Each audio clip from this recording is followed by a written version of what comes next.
Major changes to Indiana's abortion bill now making their way through the House. It has been a long day of debate and testimony in downtown Indianapolis. There's a lot to unpack as the lawmakers prepare for their next steps. Our team coverage from the State House begins tonight with Sierra Putman, and she's breaking down the significant changes made to this bill today. Sierra?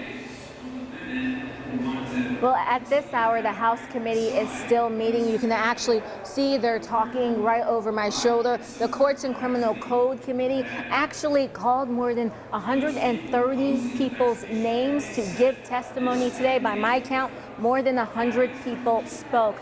Many of them still don't like this bill. We, in fact, heard from lots of people on different sides, including a young woman who says her aunt died after receiving an illegal abortion because of Indiana laws. As you cast your vote, I ask you to please think about my Aunt Becky. I ask you to think of my dad. I ask you to think of my grandparents.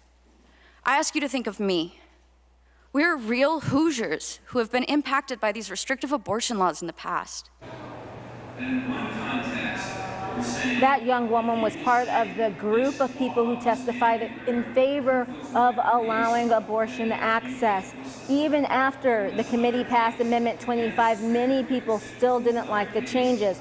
The amendment gives victims of rape and incest 10 weeks now to receive an abortion, no matter their age. It also eliminates the need for victims to give a signed, notarized affidavit and allows exceptions for the, quote, permanent impairment of the life or physical health of the pregnant woman, and if there's a lethal, fatal anomaly.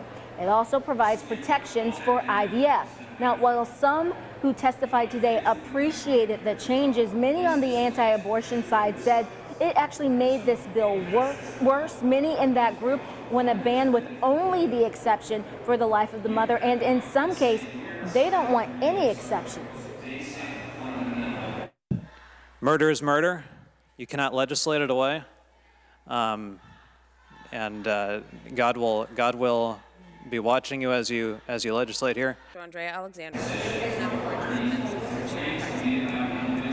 Now, once this committee is done for the day, then we expect the House to come and reconvene to adopt the committee report. We're going to have a second reading on Thursday, and that's when we could see even more changes to this bill. Now, we're going to toss it over to Rich Nye, who's been following some of the other bills that lawmakers are considering here at the State House. Rich?